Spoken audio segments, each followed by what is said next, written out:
में हम बंदों चरण सरोज गुरु मुद मंगलागार जे ही सेवत नर होते हैं भव सागर से पार, भव सागर से पार। गुरु जी के सिमरण मात्र से नाशत विघ्न अनंत, ताते सर्वारंभ में ध्यावत है सब संत, ध्यावत है सब संत। जे ही को ब्रह्मा तके सुर नर मुनि और देवा, कहत कबीर सुन साधवा कर सतगुरु की सेवा। गुरु ब्रह्मा गुरु विष्णु गुरु देवो महेश्वरा, गुरु साक्षात परम ब्रह्म तस्मै श्री गुरुवे नमः, तस्मै श्री गुरुवे नमः। तुमेव माता च पिता तुमेव बंधु च सखा तुमेव विद्या द्रविणं तुमेव सर्वं मम देव देव। बोलो जयकारा, बोले शिव महाराज की जय। अद्वैत मत के संस्थापक जट वंदनीय प्रातः समन्वय दादा गुरु श्री परमहंस दयाल जी महाराज जी के चरणों में साष्टांग दंडवत कोटि कोटि प्रणाम। नंगली निवासी सतगुरु भगवान जी के चरणों में साष्टांग दंडवत कोटि कोटि प्रणाम। अम्बाला वाले सतगुरु महाराज जी के चरणों में दंडवत कोटि कोटि प्रणाम। हमारे पीछे भी आपने श्रवण किया सारे पहलुओं पे कि जिंदगी क्या है और हमारा जो अनमोल जन्म हमें मिला है, दुर्लभ जिसको कहा जाता है 12 करोड़ 40 वर्षों के बाद, उसका असली मकसद खाना पीना और संसारिक बंधनों में रहना है या उससे बाहर निकलना है, उसका सारा असली काव्य आपने महात्मा जी के मुखार बिंदु से सुना। तो मैं इनके चरणों में दंडवत प्रणाम करते हुए इनका आशीर्वाद सभी पे रखते हुए आज का जो सत्संग रूपी प्रयाग हमें मिला है, कहते हैं कि हमारे ललित भाई जी का जन्मदिन है, तो मैं गुरु महाराज जी की तरफ से अपनी तरफ से सारी संगत की तरफ से इनको बहुत बहुत बधाई देते हुए कि जैसे इनका जज्बा बना हुआ है सत्संग के प्रति, परिवार का सभी का ऐसा ही बना रहे और अपना ये जो दुर्लभ जीवन है इसको सफल बनाने में पूरा सहयोग मिले। क्योंकि जब सत्संग करते हैं तो हमें सारी बरकत मिलती है, चाहे तन चाहे मन चाहे धन चाहे परिवार चाहे समाज। ये सभी चीजें हमारे को तब पूर्ण रूप से मिलती है जब हम सतगुरु महाराज जी के साथ अपने को छोड़ लेते हैं। नाम रूपी धन लेकर, पार्षदी को लेकर हम उसका धीरे धीरे अभ्यास करते हुए आगे बढ़ते हैं और साथ में भूली भटकी हुई सोई हुई जीव आत्मा को जगाने का प्रयास करते हैं। तो ऐसे परिवार बहुत कम इस युग में मिलते हैं। तो मैं इनके माता जी बसंती जी और इन सभी परिवार को बहुत बहुत बधाई देते हुए कि इसी तरह गुरु महाराज जी कृपा बनाए रखें और इस सत्संग का सिलसिला इसी तरह चलता रहे, ऐसे ही जगाने का काम करते रहें। हमारे बीच में आदरणीय महात्मा शंकर जी जो अपने कल परसों से हमारे साथ ही हैं, इनका जीवन अगर पीछे का देखना हो कि कितना कठिनाइयों में रहा, कैसे कैसे हम देखते हैं। अभी आपको बताया कि जितने भी संत महात्मा इस संसार में आए हैं उनका जो पहला जीवन रहा है, शुरुआत रही है, वो हमारी तरह ही होते थे। बहुत सी कठिनाइयां आती थी, लेकिन जब उन्हें रास्ता मिलता है, मैं रास्ता शाम को काव्य का के पिछले जन्म के जब हमारे शुद्ध कर्म के सामने आते हैं, जैसे भी एक भाई साहब को पूछ रहे थे, अभी कहीं क्वार्टर लेके रह रहे हैं, यहाँ शाम को बात चल रही थी, किसी और शहर से आए हैं, लेकिन ये सत्संग में जो आए हैं ये इनके अपनी बस नहीं है, इनका अपना बस नहीं है। कोई पिछले जन्म का कोई संबंध जब आता है सामने, हम ये क्या जानते सत्संग क्या होता है जो कभी नहीं आया सत्संग में।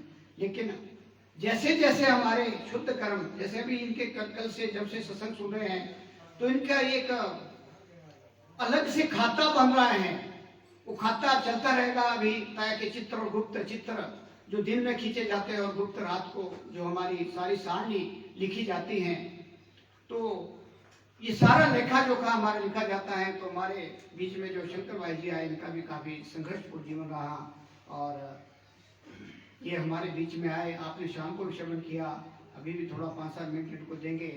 ये अपने अनुभव बताते हैं जिंदगी में। तो ऐसे संत महात्मा लोग जब हमारे बीच में आते हैं तो काफी हमें इसका लाभ मिलता है। तो मैं इनके चरणों में प्रणाम करते हुए सारी संगत जहाँ जहाँ से आई है उन सभी को जय सच्चिदानंद, श्री जय सच्चिदानंद, और सभी जितने भी आए हैं अपना कार्य छोड़कर उनका धन्यवाद करते हुए कि आज के क्योंकि जब संगत होती है तभी हम लोग कुछ बोल सकते हैं, बैठ सकते हैं। और संगत के बिना, जैसे अभी बताया कि संगत का जो दर्जा है वो सबसे हाईएस्ट होता है और जो इसका लाभ उठाता है, वैसे मैंने देखा है कि बताते भी हैं कि 4 प्रकार के जीव सत्संग में आते हैं, ऊँगे, सूंगे, चूंगे और डूंगे। तो किसमें तो अपने आप से पूछनी है आपने, ऊँगना तो आप खुद जानते हैं, भी जैसे ऊँग रहे थे, जयकारा नहीं बोल रहे थे, तो वो ऊँगे वाली स्टेज है, उससे हमें लाभ नहीं मिलेगा। दूसरी स्टेज आ जाती है चूंगे। थोड़ा सा तो देखा कि महात्मा जी क्या बोल रहे हैं, क्या सब भजन गा रहे हैं, क्या शब्द बोल रहे हैं, उतनी देर तक उनका रहता है। और फिर आ जाते सूंगे, वो थोड़ा सुनते, अच्छी तरह सुनते, बाहर जाके फिर उसी काल और माया के जाल में फलाना मतलब उनके उसमें ना बाहर चल पड़ता है अंदर, मतलब तरह तरह के प्रश्न शुरू हो जाते हैं क्योंकि निकल चुके हैं बाहर। और उसके बाद आते हैं ढूंगे, और ढूंगे बहुत कम होते हैं। जैसे क्लास में IS और HS बहुत कम आते हैं, जो 99% 100 में से 99% मार्क्स लेते हैं। और जो 99% वाला होता है उसका जीवन बहुत स्मूथ हो जाता है, ऐसा महापुरुष लोग कहते हैं। क्योंकि जब हमें समझ आ जाती है किसी चीज की तो हम अपना रास्ता खुद बनाते हैं। गुरु महाराज जी हमारे ऊपर कृपा करते हैं। तो आप सभी जितने जीव आए हैं, गुरु महाराज की आप पे सब पे कृपा बनी हुई है। और जैसे जैसे आपका चाव बढ़ेगा, जैसे जैसे आपकी रुचि बढ़ेगी, जैसे जैसे आप इसमें बैठेंगे, आपको बार बार बताया जाता है कि सत्संग की कितनी महत्ता है। मैं एक छोटा सा प्रसंग इसी पे लेता हूँ कि एक बार क्या हुआ कि एक सेठ अपना सामान लेकर, उसने कहीं जाना था, पुराने समय की बात है, तो घर थोड़ा दूर था लेकिन मजदूर नहीं मिलते थे उसमें। तो क्या देखता है, चारों तरफ देखा उसने, जैसे की बाजार में उतरा, उसमें कुछ नहीं होता था। उतरा, देखा कहीं भी कोई नजर नहीं आ रहा था, सामान काफी था, घर काफी दूर था, 4-5 किलोमीटर चलना था, पैदल जाना पड़ता था। सेठ ढूंढता ढूंढता जब कुछ नहीं मिला तो कुछ एक संत मंडली वहाँ उन्हें थोड़ी सी दूरी पे मिल गई। तो उन्होंने, अब संत तो संत होते हैं, उन्हें कोई लेना देना नहीं दुनिया से या किससे, वो तो केवल ये देखते हैं कि जीव का भला कैसे हो, जीव कैसे जागे, सोया हुआ है, मोह माया काल और माया की जेल में बंद है, उसे कैसे निकालना है। संत हमेशा परोपकार के लिए आते हैं। तो उन्होंने देखा कि सेठ जी भटके हुए हैं और इनको थोड़ा रास्ता देने की कोशिश करें। तो वो ढूंढते ढूंढते संतों के पास पहुंच गया सेठ, और उनसे कहा कि मैंने फलानी जगह में जाना है, मैंने बातल से आगे वाले एक स्टेशन में जाना है और मेरे पास सामान ज़्यादा है, आप मेरी मदद कर दोगे तो मैं आपको खूब मतलब इसके बदले में मजदूरी दूंगा। तो संतों ने कहा कि हम मजदूरी नहीं लेते, हाँ एक शर्त है, उस शर्त पे अगर आपको मंजूर है तो हम आपके साथ ये सामान ले जाने के लिए तैयार हैं। तो सेठ ने कहा मैं इस समय तो मुझे कोई भी शर्त बोलोगे तो मैं तो उसके लिए तैयार हूँ, क्योंकि मैं तो बीच मझधार में फंसा हुआ हूँ, सामान भी है, घर दूर है, कोई और साधन नहीं है। तो उन्होंने शर्त रखी कि जब हम रास्ते में चलेंगे तो आपको सत्संग सुनना पड़ेगा। अगर आपको ये मंजूर, बाकी हम कोई मजदूरी नहीं लेंगे, लेकिन हम सत्संग आपको सुनाते हुए चलेंगे। तो वो मनमुख, उसको क्या सत्संग का पता, क्या दुनियादारी, क्या वो तो अपनी दुनियादारी, उसको तो ये लेना है जैसे भी वो कॉपी वाली बात है कि मेरा इतना एक दिन का इनकम इतनी है, इतनी कम नहीं होनी चाहिए, ना तो उसको फिर अगले दिन हार्ट अटैक आने की संभावना हो जाती है जो पैसे कमाने वाला होता है। अगर उसके 1 लाख चाहिए तो 1 लाख ही चाहिए अगले दिन भी। ऐसे बहुत से प्रसंग आते हैं, क्योंकि ये जो मन है, ये मन पीछे नहीं है, ये तो आगे की तरफ ले जाता है हमें, मतलब उस दलदल की तरफ ले जाता है अगर हमें इसको काबू करने का तरीका नहीं सीखा। और काबू करने का तरीका जो बताते हैं संत महापुरुष के, पोथी पढ़ी पढ़ी जब मुआ, पंडित भया न कोई, 2.5 अक्षर प्रेम के पढ़े सो पंडित हुए। केवल 2.5 अक्षर, और वो क्या है, वो आपके अंदर है, आपके जन्म में है। और जब से हम चले हैं इस सृष्टि में आए हुए, हाथ खड़ा करके सतलोक से, तब से हमारे साथ वो चल रहे हैं। और उसके जगाने की विधि महापुरुषों के पास है। वो 2.5 अक्षर क्या है, उसी से हमारा जो है आगे का रास्ता बनेगा। अगर हमने जाना है, आवागमन के चक्रव्यूह से खत्म होना है। तो फिर क्या हुआ कि चलते चलते उन्होंने सत्संग शुरू कर दिया, सामान उठाया उसका, सेठ का, और चलते गए और अपने डेस्टिनेशन में पहुंचे। तो हुआ क्या कि जब वहां पहुंचे तो उसने अटपटे मन से वो सुना, क्योंकि मन को एकदम से काबू करना बड़ा कठिन है। तो जब घर पहुंचे तो उन्होंने उस सेठ ने कहा कि अब समय ज्यादा हो गया, रात हो गई है, तो आप यहीं विश्राम करें, मैं आपके खाने पीने सारी व्यवस्था मैं करूंगा। तो उन्होंने उसकी बात मान ली। उसने खूब उनकी सेवा की, और जब सेवा की और सत्संग सुना तो कहते हैं पिछले जन्म शुद्ध अंकुर जब प्रकट्यो, पिछले जन्म शुद्ध अंकुर जब प्रकट्यो। ऐसा ही होता है, हर जीव के साथ ऐसा ही होता है कि जब पिछले जन्म के हमारे कुछ अच्छे कर्म सामने आते हैं, इस जन्म के सत्कर्म सामने आते हैं, तो ऐसा ही संगम बनता है जैसा भी बना हुआ है। तो हुआ क्या कि उससे क्या हुआ कि उसके कुछ अंदर के जो विकार हैं थोड़े कम हो गए। तो जैसे ही सवेरा हुआ तो संत महात्माओं के जाने का समय हुआ, तो उनको दया आ गई, क्योंकि उन्होंने सेवा की थी, सेवा भी और सत्संग भी सुना, कुछ उसका लाभ उसको हो गया था। तो हुआ क्या कि उन्होंने जब पूछा कि आपकी सेवा से हम बहुत प्रसन्न हैं, बोलो जयकारा। तो उन्होंने क्या किया कि क्योंकि अब वो तो तत्वदर्शी है, उनको सब पता है, संतों को सब पता होता है कि कौन कितने पानी में। उन्होंने कहा कि सेठ, आपकी जो मृत्यु है वो आज से 7 दिन बाद निश्चित है। तो देखो, जब मौत का कोई भी सुनता है, अगर ऐसी बात सुन ले तो उसका तो उथल पुथल मच जाती है। वो तो करोड़पति बंदा है, उसके लिए तो मतलब सारी धरती हिल गई कि आपकी जो मौत है वो केवल 7 दिन के बाद होने वाली है, आप अपना प्रबंध कर लें। तो अब उसको विश्वास हो गया, क्योंकि जैसे उसने देखा उनका हिसाब था और अपने करनी में पछता रहा था कि मुझे पता लग गया कि ये तो संत महात्मा हैं।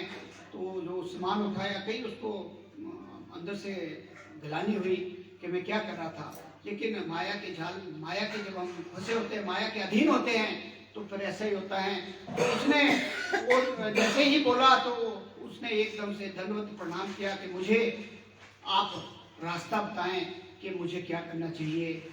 मैं तो सारी जिंदगी धन और उसके चक्रव्यूह में गुजार दी और मैंने कोई भी सत्कर्म नहीं किया, जो आपने सत्संग सुनाया और जो आज मैंने सेवा की, यही मेरे पूरे जीवन का जो है मैंने जो अच्छा काम किया है। तो उन्होंने उस पर कृपा करते हुए उनको जो है उसी समय नाम दान दिया, और साथ में कहा कि इन 7 दिनों में इस नाम दान का आप पूरा दिन रात इसका अभ्यास करें और इससे आपको बहुत लाभ होगा।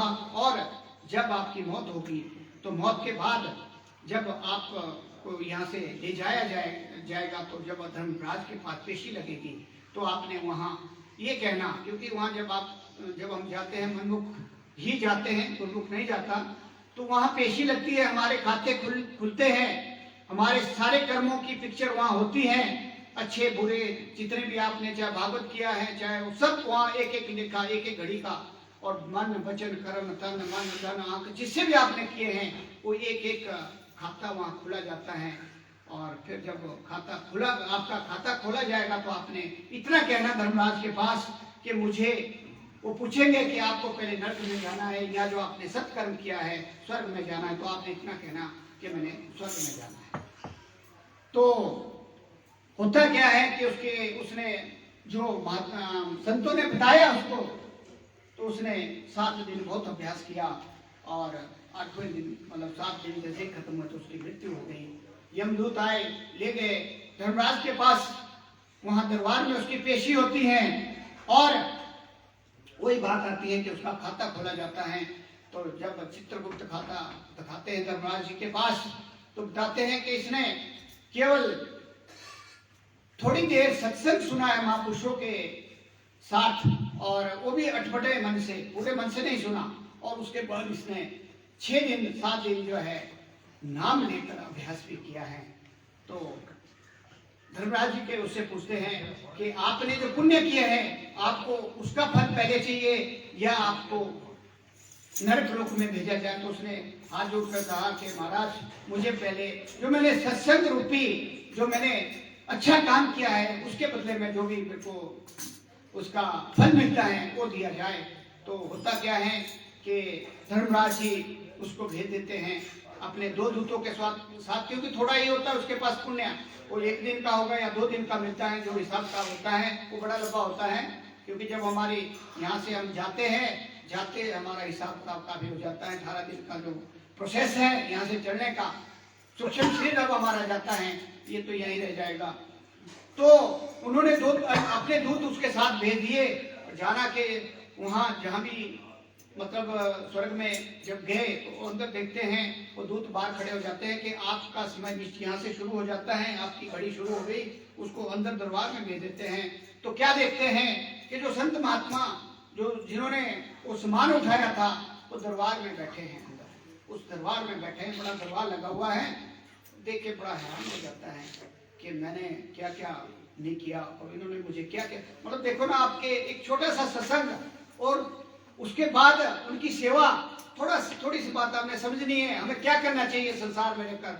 ये बथेरे भागवत कर लिए, बथेरे शिव महापुराण कर लिए, बथेरे गुण गा लिए भोले शंकर के, बथेरे हम पता नहीं क्या क्या करते हैं, लेकिन उससे लाभ क्या होगा ये प्रश्न सत्संग में बताया जाता है। उसे आप देखना कि उसका लाभ क्या होगा। पुण्य बनेंगे, पुण्य थोड़ी देर के बाद क्षीण हो जाएंगे, फिर 84 में जाना पड़ेगा 12 करोड़ के लिए। लेकिन ये जो नाम रूपी धन आपको जब मिल जाएगा तो इसमें महापुरुषों ने इसको ऑथेंटिक किया हुआ है कि कम से कम आप 12 करोड़ 40 लाख से बच जाएंगे। मनुष्य का जन्म होगा अगर थोड़ा बहुत भी करेंगे और अपने नियम में रहेंगे। नियम जो भंग करेंगे उसका अलग से प्रोसेस है, जो नियम में रहेंगे उसका 100% मनुष्य जन्म होगा। ये मैं गारंटी दे रहा हूँ, आपको सबको गारंटी दे रहा हूँ मैं, इस चीज की हमने खोज की है। जो नाम पे आ गया और अपना सात्विक जीवन व्यतीत करता है, ईमानदारी के साथ सारे कर्तव्य करता है, उसका 100% उसका मनुष्य जन्म होता है। तो जब देखता है दरबार में वो सारा दरबार सजा हुआ है, रोशनी है, बड़ा परमानंद है और अंदर प्रवेश होता है धर्म, उसको तो मतलब वो तो आत्मा तो हिल जाती है उसकी जब देखता है कि वही संत यहाँ बैठे दरबार में बैठे और अंदर जाता है, वो बाहर खड़े हो जाते हैं, उसको बिठा दिया जाता है, आओ कहते भक्त आओ कहते। तो वहाँ अंदर सत्संग चला होता है, पूरी ध्वन चली होती है जो आप सुनते हैं, अंदर मतलब परमानंद में बैठ जाता है। तो उसकी जो घड़ियाँ हैं वो टिक टिक चली हुई है कि इतने समय का उसने जो है वो मिलेगा फल। तो होता क्या है कि वो बाहर जो बच्चे वाले खड़े हैं वो सोच रहे टाइम जैसे होता है, तो जैसे उठता है तो उनसे कहता है संतों से कि जी बाहर ही खड़े हैं हम दो, तो वो मेरे को बहुत तंग करेंगे, इसलिए मेरा समय हो गया है। उन्होंने कहा कोई बात नहीं, क्या आप बैठ जाइए।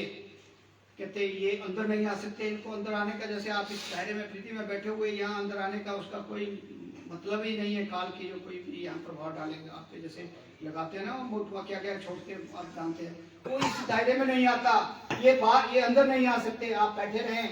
और सत्संग चलता रहा काफी देर तक चलता रहा और वो जो है थक के जो उनको जो वहाँ से जाना पड़ा, क्योंकि अंदर तो जा नहीं सकते थे, उनको इजाजत नहीं थी। और इस तरह से जो है उस जो जीव का है वो क्या नाम उन्होंने जो कल्याण कर दिया, मतलब जब सत्संग की वहाँ दरबार में ही पहुँच गया तो उसके बाद तब आगे की जरूरत नहीं होती। तो मेरा कहने का भाव इतना है कि जो सत्संग में आता है, जो गुरु महाराज से जुड़ता है, जो नाम लेता है, उसका जीवन किस तरह, एक छोटी सी मतलब एग्जाम्पल दिया कि इतना सा करने से इतना कुछ हो सकता है।